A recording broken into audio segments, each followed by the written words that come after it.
Ezekiel saw the wheel. This is the wheel he said he saw. These are unidentified flying objects that people say they are seeing now. Are they proof that we are being visited by civilizations from other stars? Or just what are they? The United States Air Force began an investigation of this high strangeness in a search for the truth. What you are about to see is part of that 20-year search.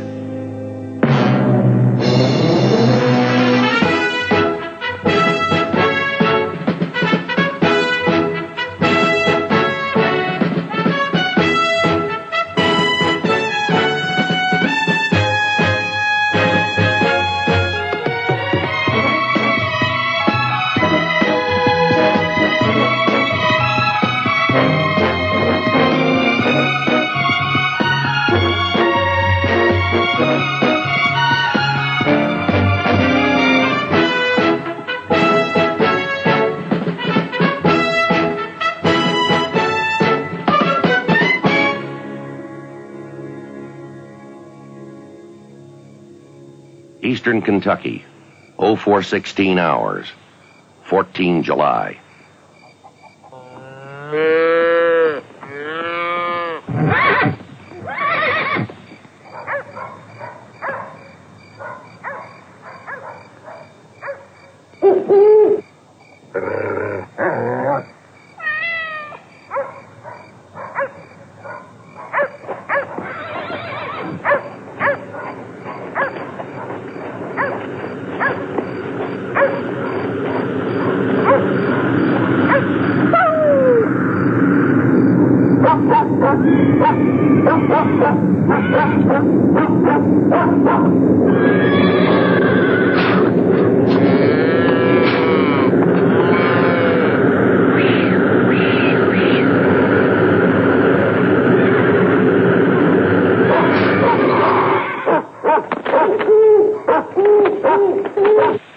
Charleston, West Virginia, 0437 hours, 14 July.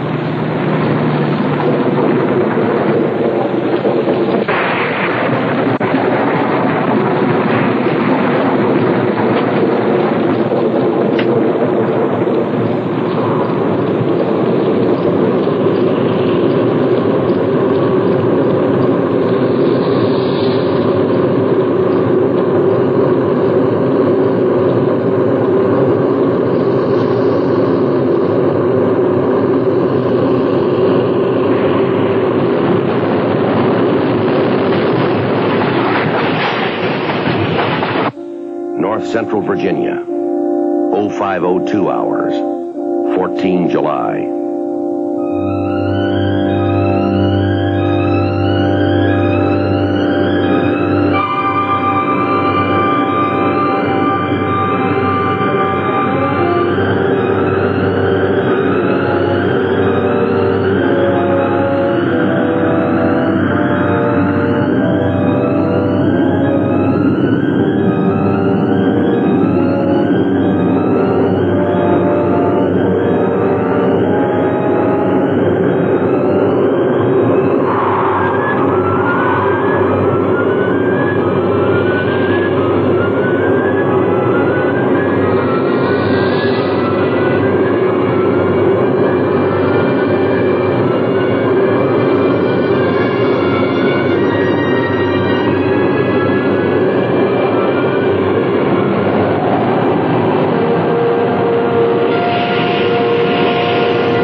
Air Force Base, Dayton, Ohio.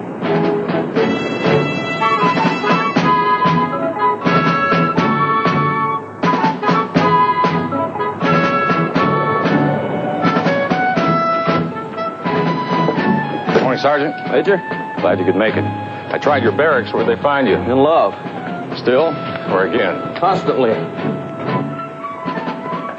call Libby? On her way. You know, Mage, I knew it. I told you last night Venus was going to be in full bloom. Yeah, I didn't know you were talking about the sky. Very good, sir. I like that. What we got? A farmer named Anderson and his wife saw a light dancing in the sky at about 04:15. Eastern Kentucky, 10 miles south of Flatridge. Any confirms? Not yet. I called Fort Campbell. They dispatched an intelligence team to interview. They'll teletype us. Next, about 04:40, truck driver on Route 119 just south of Charleston, West Virginia, says something came out of the sky, grabbed his truck, and shook it like a baby's rattle. Something shook his truck? Call came from Charleston General Hospital. They had to put him under sedation. Good morning. Hi, Libby. Good morning. Or is it? Talk about timing. Blue Book. Check out those two sightings and see if we've got anything in between. Yes, sir. Go ahead. See if we've got ourselves any nice, shy folks who saw something and didn't think it was worth reporting. Let's just hope there's none of those folks from the Laughing Academy. Thank you, sir. A police captain in Esterbrook, Virginia. A lady called in, said a flying saucer landed in her front yard about 5 o'clock this morning. Kentucky, West Virginia, Virginia. They've had a busy morning. Silver Hill Radar Site, Washington, D.C., 0602 hours, 14 July. Hey, Gus, a Caribbean island, 10 letters. Hey, you got something? Thought you said we'd have no traffic for another 20 minutes. I did. I'll say it again. Air Atlantic 52 from Kansas City, ETAR control zone 0622. ETA's now 18 minutes. Must have caught a monster of a tailwind. If he did, he lost it somewhere. It's moving slower now. I make him just under 200 miles an hour. It's too slow for a 727. That can't be our commercial. Probably some cowboy coming back from a party. Didn't file a flight plan. That's no weekend flyer. I painted big and solid, Jerry. Air boss, I'm painting a target bearing 275 degrees. No reported traffic in that area. Roger. Give me distance and course. I'm on a 100-mile scale. I read 90 miles. Steering 089 degrees. Right, work up his ground speed. Radar. Need altitude on the bogey at 90 miles. Coming in on a 278-degree radial. Gus, you sure your bogey's not Atlantic 5-2? We'll make sure. Washington Center to Atlantic 5-2. You read me 5-2. This is Washington Center, over. Roger, Washington. This is Air Atlantic 5-2. Go. We're painting a target approximately 80 miles from us, closing slowly. Do you see anything out there, over?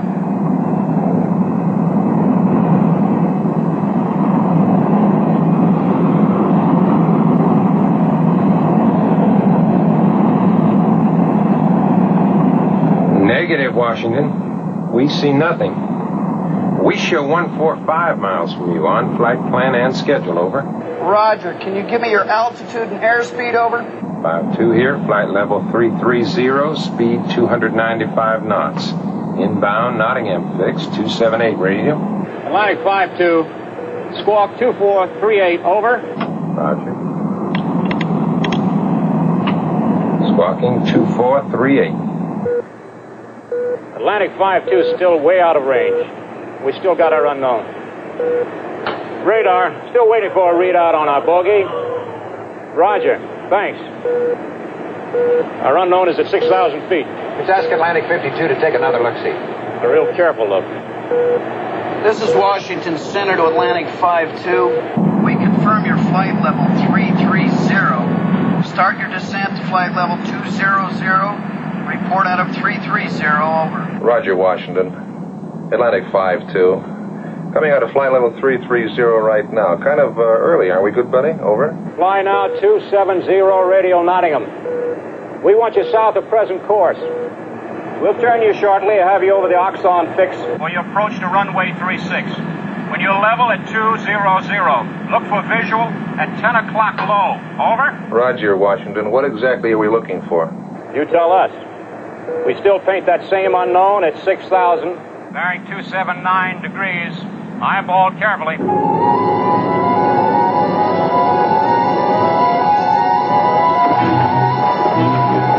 smoking seatbelt sign. Roger, Washington. At flight level 200 right now, experiencing some turbulence. We should tell us about that, good buddy. Over. 5-2, we have no report of any turbulence. Over.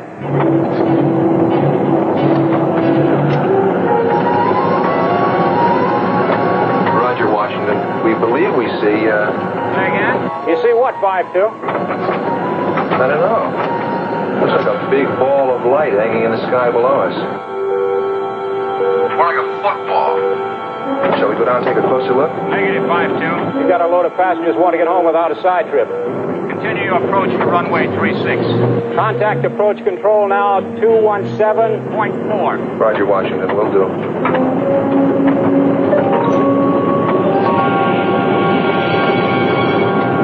Morning, Charlie. Morning.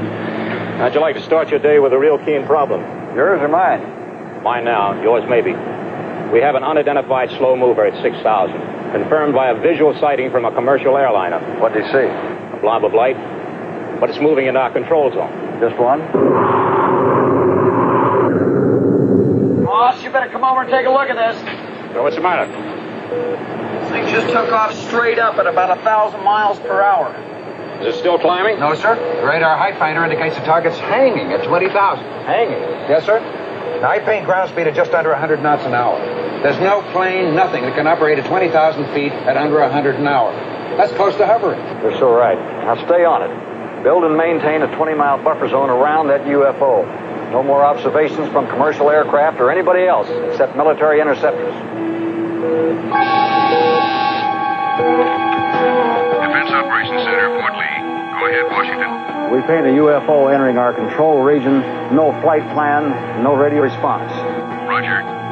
Course and altitude. The flight level 200-278 radio. Maneuvering erratically.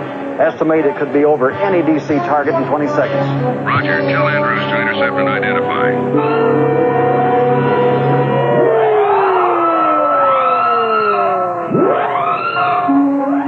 Andrews Air Force Base, Maryland, 0617 hours, 14 July.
Washington, D.C., 0620 hours, 14 July.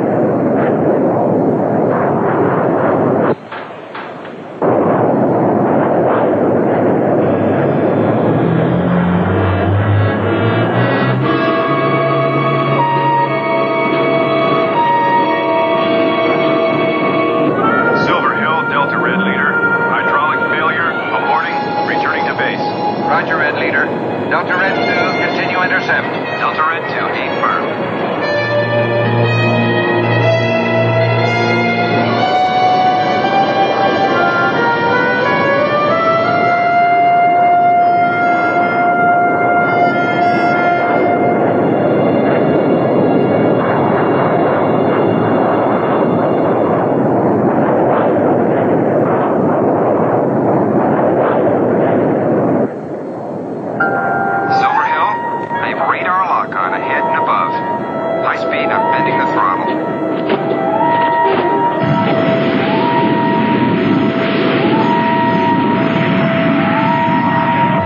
Delta Red 2, we confirm. We show you 10 miles from target. Roger. 10 miles, holding lock on.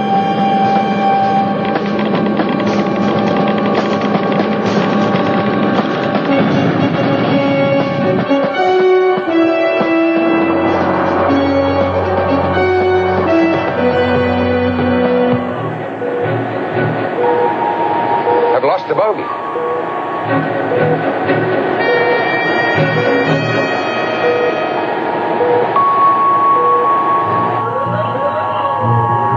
Delta Red 2, we show loss of target. Confirm? Negative. I still have a lock on.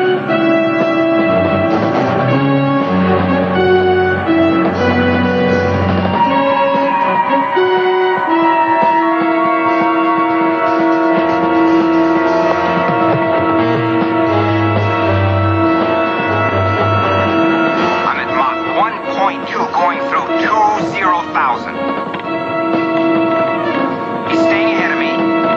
Straight up.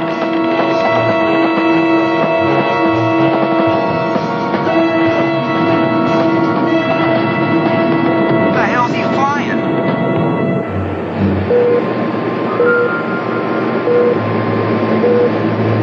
There's nothing there. Delta Red 2, we do not copy your target. I say again, you have no target. I'm on him big and heavy, I tell you. I see him. Roger, Delta Red 2. What do you see? I see him.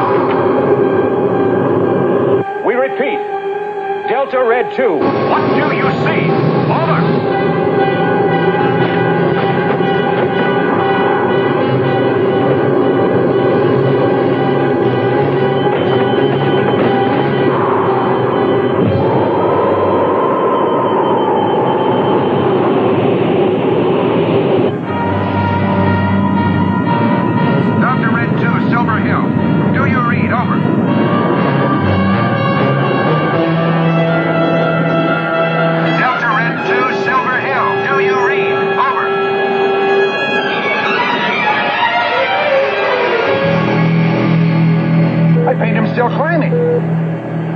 Above his service ceiling.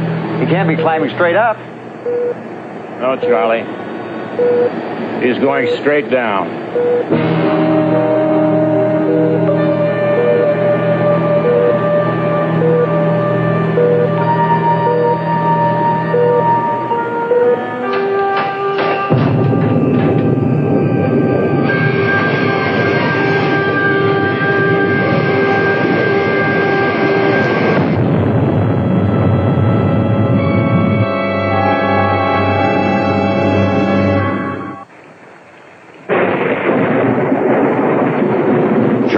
West Virginia, 0750 hours, 14 July.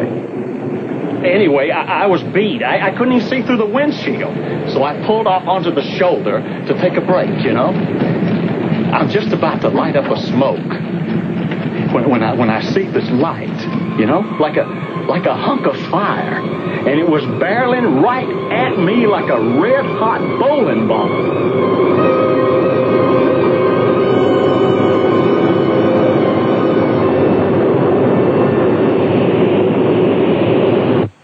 Next thing I know, I wake up here. Major Gatlin, your secretary's calling, long distance. Excuse me, I'll be right back. This is kind of crazy, huh, Sarge? I mean, the doctors will tell you. Now, I was not drinking. I mean, no pills, no nothing. Mr. Burke, is there a possibility that your truck was hit by lightning? Lightning? Come on, I've seen lightning hit trees, houses maybe 100 times. I mean, it's zap and done. No, sir, this thing came right at me like it had a mind of its own. Harry, we'll see you, yeah? It came right at me, Sarge. Yes, sir. Thank you. It knew what it was doing. Silver Hill radar picked up a UFO this morning. Oh, I'm getting that feeling. It's starting to grow big. Libby will call the Carlisle woman in Virginia who said she saw the saucer land and postpone our interview. We've been ordered to Washington. Right now? Andrews sent up 2 interceptors. One of them reported he'd seen an unknown up close. Next, he went down at Mach 1.5. 1,100 miles an hour. He must have made a real tall hole. Andrews Air Force Base, 0915 hours, 14 July.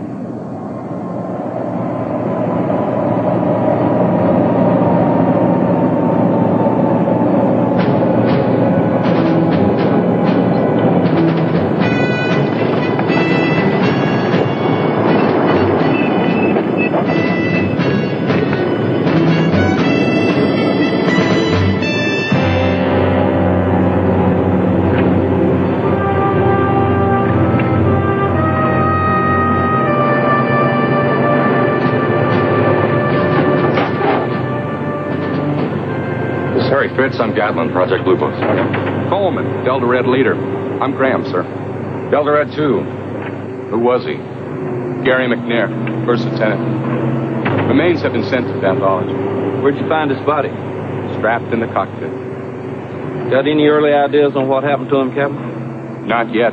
They don't have very much to work with. If I could have stayed with him, maybe we'd know. Why did you abort? Well, I had to, sir. Hydraulic failure, lost pressure. McNair married? Yes, sir. No children. We haven't been able to find the plane's canopy. If it flew at that height, it could be anywhere. Why should it? He didn't eject. No. And that's a very large why not. His ejection mechanism was sound. No failure there. But if he lost his canopy at 60,000... That's right at the aircraft service ceiling. Is he some kind of hot dog? No, sir. I checked that. His rating was excellent. Then it's a good bet he must have been chasing something at that altitude. I understand that National Airport reported to Silver Hill radar that they had identical readings on that unknown. Is that confirmed? Confirmed, sir. There's no canopy, so we obviously lost it. The depressurization at 60,000 hits him like a blunt instrument, and it's all over. Yes, sir. Might have happened that way. Yeah, might have. I think we got to do better than that. Let's find that canopy. Washington, D.C., 12:19 hours, 14 July. Gary James McNair, 26 years old. Joined the Air Force after 4 years at Cal Berkeley. When was his last physical? 7 weeks ago. Including psychiatric? Routine. You beginning to think he might have blown it up there? I don't know. He reported chasing a target when ground radar showed nothing. You tell me, Harry. Air Force 19, this is Andrews, motor pool. 19, go ahead. We have a telephone patch for Major Gatlin from Captain Graham. Affirmative, go ahead. Gatlin here. Graham, sir. We found that F-106 canopy 4 miles from the crash site. It's in the lab now.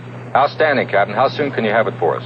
We've got to make dye tests, Magnaflux. We need a day, sir. Can you make it any sooner? No, sir. Not if you want qualified answers. Sorry. All right, thanks, Captain. 10-4. Ever think of retiring, Major? We could open up a live bait store in Death Valley.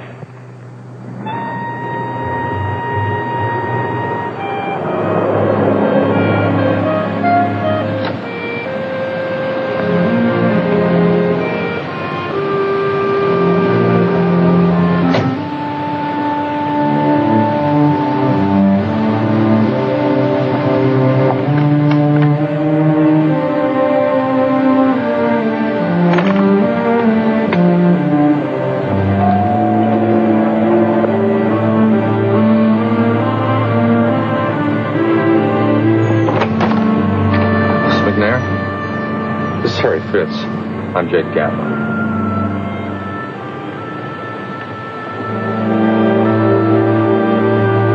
I'd like to extend your deepest sympathies. Yeah. The chaplain and the base commander were here this morning. I know it's very difficult for you, but we have to ask you some questions. If you could just tell us how your husband felt yesterday. We're just trying to reconstruct your husband's frame of mind when he got in that airplane this morning. My husband is dead. Now you leave me alone. Miss McNair, we're just trying to determine if... Something happened up there, didn't it? You're hiding something from me. You'd better tell me what you're hiding from me. You tell me. You tell me what killed my husband.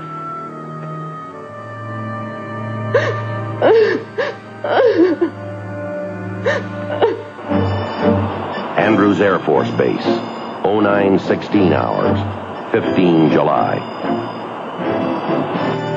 The cracks marked in green indicate those fractures we believe were caused when the canopy struck the ground. The ones marked in red we believe occurred during flight. Dye tests are not infallible, am I right? Yes, sir. They run about 75% accurate. It's that other 25% we're interested in. Yes, sir. The pilot did not eject. He didn't blow the canopy. Yet it was separated from the aircraft during the flight. We found it 4 miles from the crash site. Sir, what caused it to separate during flight? Simple loss of pressure. The canopy fractured, cracked. It was ripped right off the aircraft. What caused it to fracture? Structural fatigue? No, sir. Not according to our periodic maintenance check 2 weeks ago. The aircraft had 8 flights prior to the crash. No write-ups.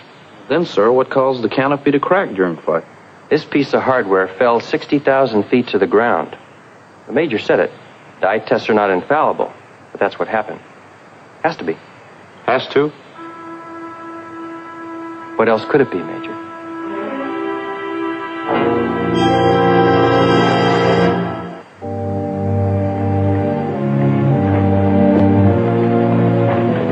North Central Virginia, 10:05 hours, 15 July. And then it settled down. Right here. It was the same flying saucer I read about in the newspapers, the one over our nation's capital. You know, your pilot must have been unfriendly. He had to be. Else they never would have shot him down. No one is saying the pilot was shot down, Mrs. Carlisle. Everybody knows that. And that's exactly what I told those reporters. It landed here, ma'am? Yes, sir. Right here in Estabrook, Virginia. No, ma'am. I mean, did it land in this particular spot? Not really. It never really seemed to touch the ground. Mrs. Carlisle, would you please tell us exactly what you saw?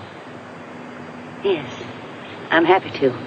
I was asleep and then I was awake. And there was no sound. No sound at all. And I was drawn to the window. Now, don't ask me why. And then I saw...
quickly as it came.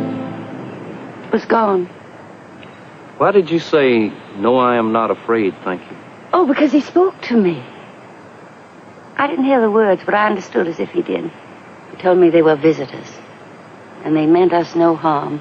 Yes, ma'am. Oh, it felt wonderful after they left, all tingly and excited, full of energy. Oh, excuse me. That's telephone. Will you Yes, excuse ma'am. me, gentlemen? Let's take a sample. Check it for radiation. Do you believe her? I don't know what to believe, Harry. I don't know what other people see. I don't know what that dead pilot saw on his radar that people on the ground didn't see. Or what he saw in the air that made him fly at it. Or what happened to him because he saw it and the rest of us didn't. You know, I'm coming to one real conclusion about this job. What's that? We got more unanswered questions than a Senate subcommittee.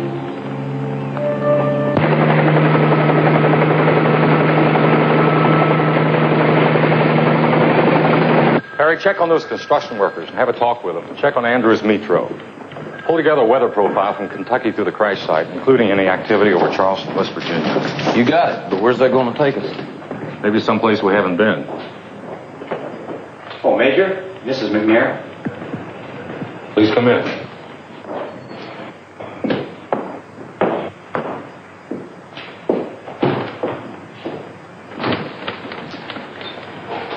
Have a seat. Major, they've sealed the casket. We're just trying to make it easy for you. Then make it easy. Let me see my husband's body. Mrs. McNair, your husband's aircraft hit the ground over 1,000 miles an hour. I don't think you want to see him. Not according to the autopsy report. A newspaper man came to see me after you left. He's been following these UFO things for years. He says that my husband could have been snatched right out of that plane before it ever crashed. He says that the Air Force is afraid to admit that it's helpless against some power from another world.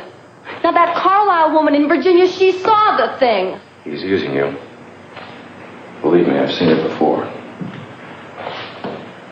Hang on to your husband's memory. Don't turn it into a sideshow. I just want to know what happened to Gary. I think something might have happened to his aircraft. How, Major? They're still machines. That's it. That's all you've got to tell me? That's all we know so far. Mrs. McNair, all that newspaper man will tell you is what you want to hear.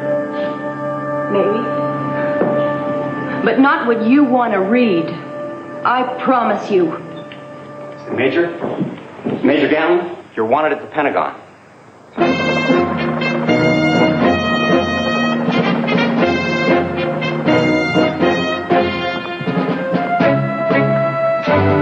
One moment, Major Gatlin. Sir, your ID will be returned to you when you leave. Your badge, Major? Brigadier General Colburn will escort you from here, sir. Good day, sir. Follow me, Major.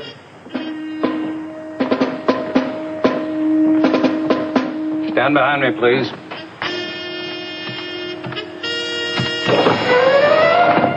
Sir? Major Gatlin, Project Blue Book. All right now, Major, please be good enough to tell us what in hell is going on.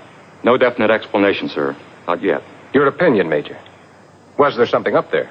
I don't know, sir. I know there was one object sighted. There were no prior sightings here in the Washington area.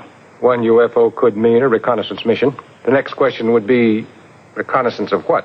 When this was first reported, we upgraded some of our air defense units to a high state of readiness. I ask you now, Major Gatlin, in your view, does this UFO sighting pose a threat to our national security? Until we investigate further, I cannot say that it does not. Are there any other opinions before I advise? Gentlemen, when we first initiated this Blue Book program, we did so to avoid technological surprise and to properly evaluate our threat analysis.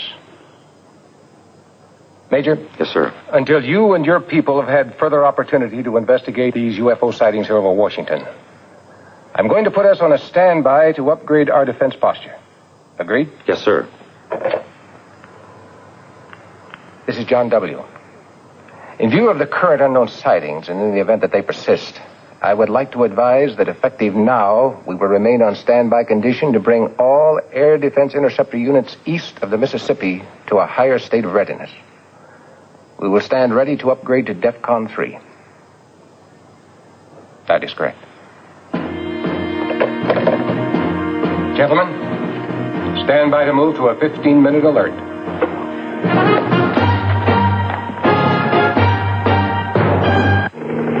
Is that your leader deplaning the Pentagon Express? That's him. Been down to operations, right? About that Washington jazz, them UFOs. That's what he's been talking about, right? Wrong. He was down there getting you the Good Conduct Medal for tending to your own business.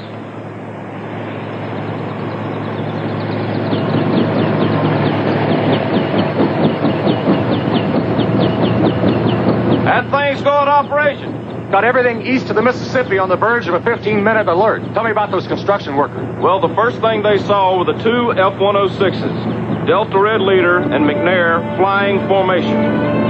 One aircraft, Delta Red Leader, peeled off, leaving McNair.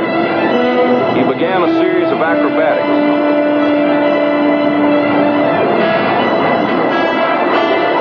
According to the two construction guys, he was in a real dogfight. Only one thing missing, the enemy. McNair was all by himself up there. Then suddenly he went into a steep climb, straight up. A few seconds later, they saw McNair again, heading straight down.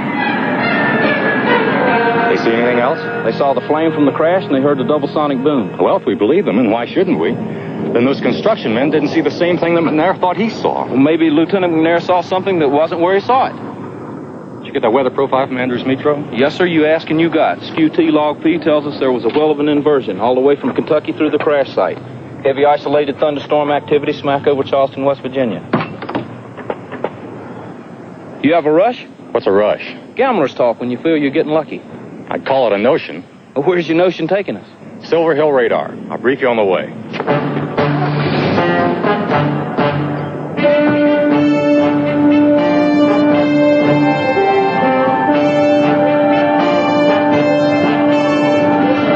Your computers figure out the exact elevation angles from the UFO on your radar scopes to the ground receiver here.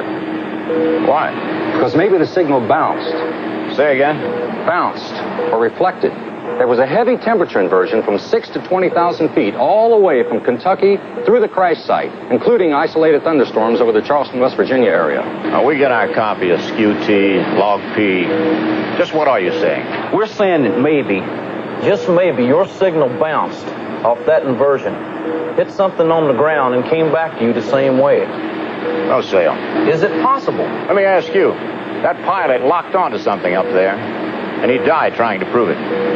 We had a visual sighting from a commercial aircraft. Andrews radar, national airports, and ours. We all painted the same bogey. Are you saying we're all wrong? We're asking you to tell us. Well, it'll take time to work out those elevations. If it's even possible. Look, sir. The Air Force is sitting on the edge of a third-stage alert. Now, if there was or is anything up there, we damn well have to know, and now. We'll go after it, Major. What is a 1 in a million shot? That's all we need, just that one.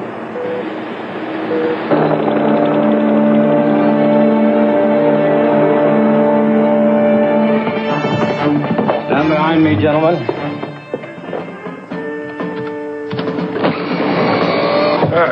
Major Gatlin, Sergeant Harry Fitz, Project Blue Book. Major, we've reviewed your findings concerning the various reported sightings and the McNair incident. Anything further to add? No, sir. All right. Scrub the standby condition, return all units to normal posture, defense condition 5. Yes. All right, gentlemen. Take it to the people.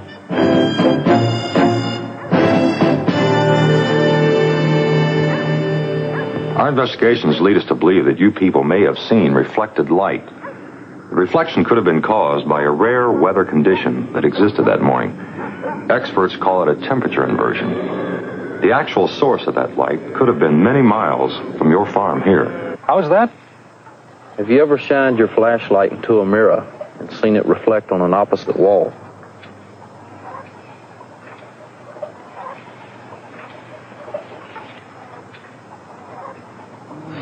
The wife don't believe you. I can't figure out the ignition here. But it sure ain't been the same since that night. That may have something to do with what we believe happened to you on the night of the 14th. Oh? How so? You remember how severe the storm was that night? There was a great deal of electrical activity all around the Charleston area. We think you may have witnessed a very rare weather phenomenon. Not many people have seen it, but it does exist, and it could be what you saw.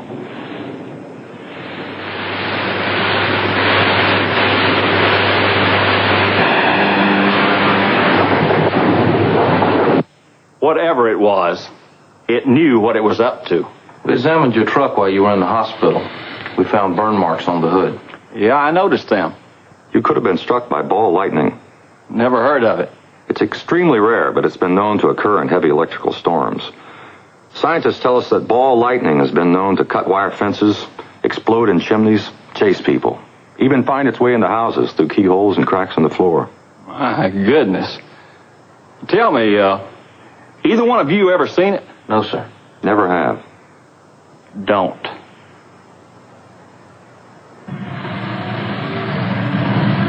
There's no way we can tell you that you did not see what you tell us you saw. However, we found no physical evidence to confirm your sighting. Well, I don't need any proof.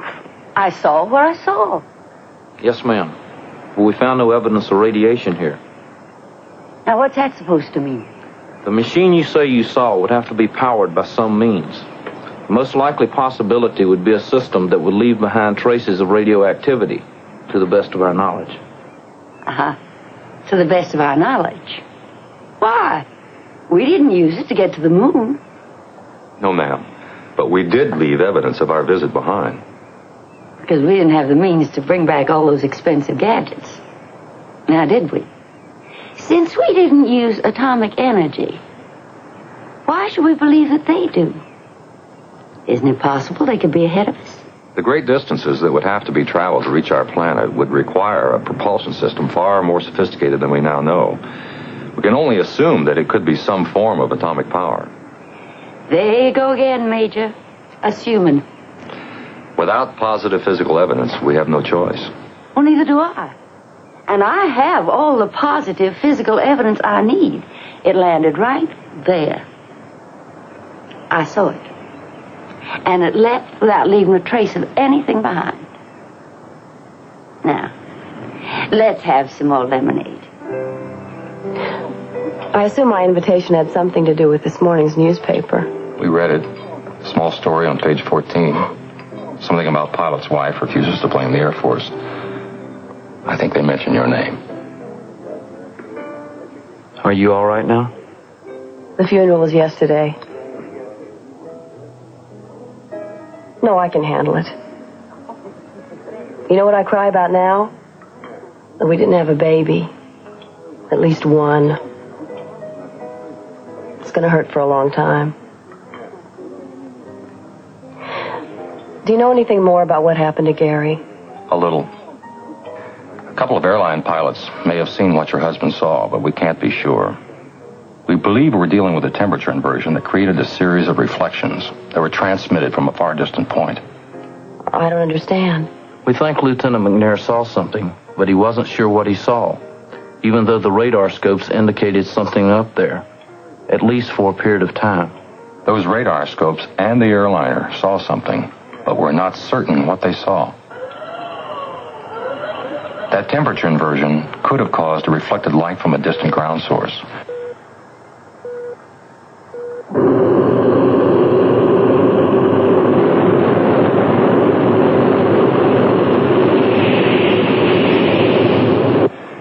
Your husband and a flight leader were scrambled from Andrews Air Force Base in an effort to confirm what the radar saw and what the airliner saw.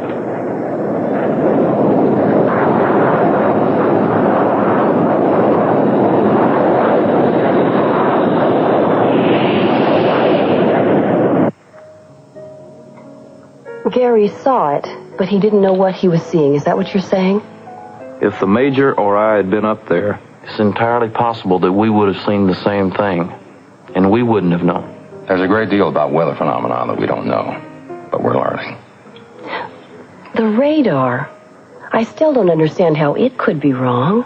Radar's not infallible. There are known cases where it's been fooled before. However, our computers do tell us that that radar signal would present what would appear to be a moving solid target due to that abnormal weather condition. If the signal was misdirected due to the temperature inversion. If, Major? If. That's as close as we can come. How many UFO sightings have you investigated? We've lost count. The project has looked into over 12,000. And I suppose a fair number of them are unexplained. Yes, ma'am. Roughly 30%. Well, thank you for the dinner. It was very thoughtful.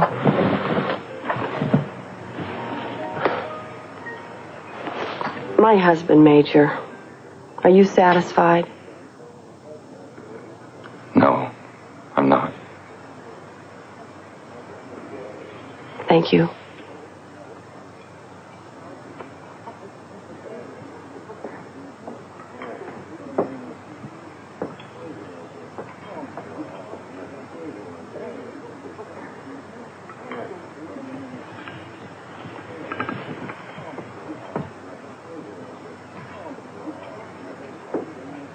Cold.